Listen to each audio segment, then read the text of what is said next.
Hello, my name is Matan, and in this video, we'll go over position lock and event in Agito controllers. We'll shortly go over what are position lock and event. We'll go over the different options for both. Then we'll show examples of using lock and event using our PC suite and an oscilloscope. We'll be using an AGD301 and the top axis of our gantry station for the demos in this video. Let's get started. Lock and event, also known as capture and compare, are ways of attaching a signal to a certain feedback position. The position lock feature captures and saves the feedback position when a predetermined hardware signal is triggered. It's typically used for precise and fast homing sequences. A hardware signal input can be a motor index, an opto-isolated, or a differential RS422 digital input. The index and differential inputs are preferable, as they are the fastest options with a rise time on the order of tens of nanoseconds, thus assuring the most accurate results compared to a few microseconds for the opto-isolated inputs. For incremental encoders, the lock and event features are implemented by the FPGA, so the accuracy of the response will be one count in all modes of operation, allowing for great repeatability. For other types of encoders, the lock and event features are implemented in software, so the reaction time is 61 microseconds, the controller's sample rate. Thus, the accuracy and jitter of the position where the lock or event features are activated depends on how fast the motor is moving.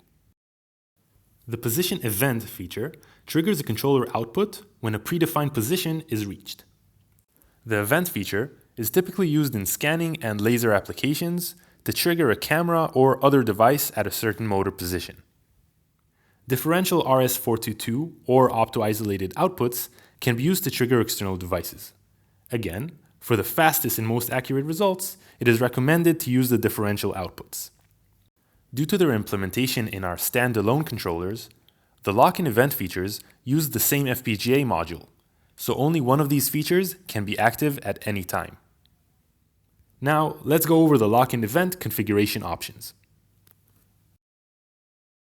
Let's first go to the lock window. We see the lock statuses and lock counter, which increments every time a lock is triggered. There's also an option to zero the lock counter. And here we have the lock configurations. The first one is to enable or disable the lock feature. The polarity parameter defines whether to lock the position on the rising or the falling edge of the chosen input. Lastly, the lock source, which defines which input signal triggers the lock feature. We can choose any of the discrete inputs or the index signal of any of the encoders. Let's see an example. For this example, I'll enable the lock feature, leave its polarity as normal, and define the lock source as the index of axis C, which is the top axis. I'll move the motor from side to side. In our case, there are 3 equally spaced index signals along the track. Let's record the lock position values. We can also see the lock counter and position updating. Another unique option we have is the lock value and lock time tables. This allows the user to store where the lock was triggered and also see the time between each lock trigger. The table's index is the lock counter. The lock value table values are the lock positions, and the lock time table values are the number of controller samples. So a value of 1 would indicate 61 microseconds have passed. Before going to the event window, we have to remember to define which event is connected to which output. This can be done in the digital output window. We click on the output selector and choose which event this output belongs to. Now, let's go to the event window. Event is a slightly more complicated feature as it has many more options. Again, we see the event statuses, and below we see the possible configurations. We can enable or disable the event feature. Pulse type defines whether we are toggling the output or outputting a pulse of a certain width. If we choose a pulse type, we'll need to configure the pulse polarity, which defines whether we want to output a rising or falling edge, and the pulse width in microseconds. Let's first talk about the event select before the event type. we have 3 possible event outputs for each axis, and we can choose which combination of events will be triggered.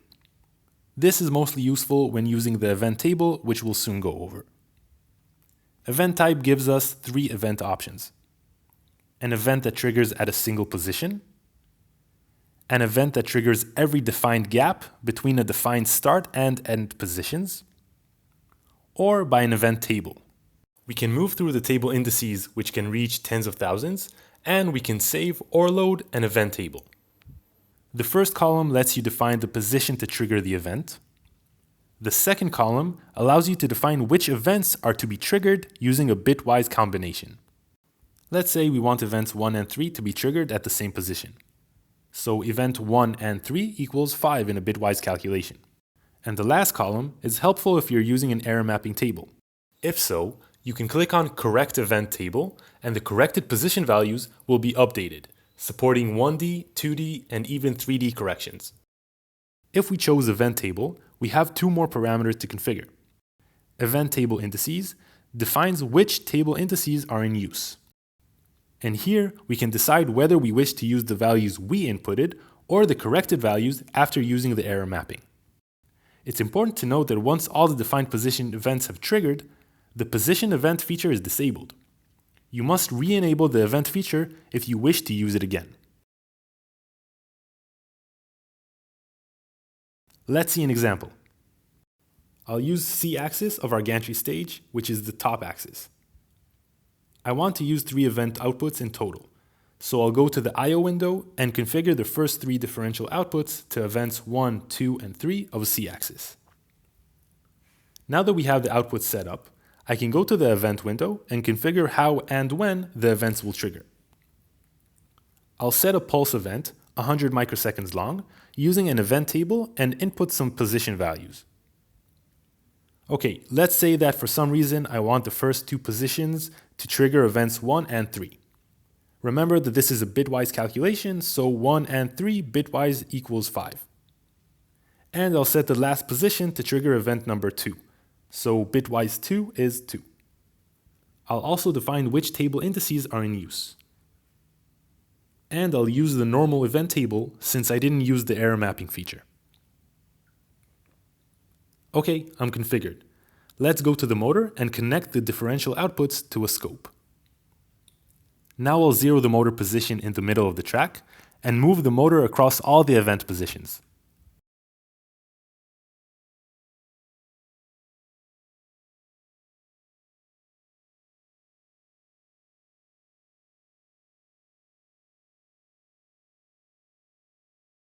We see on the scope all the position event outputs.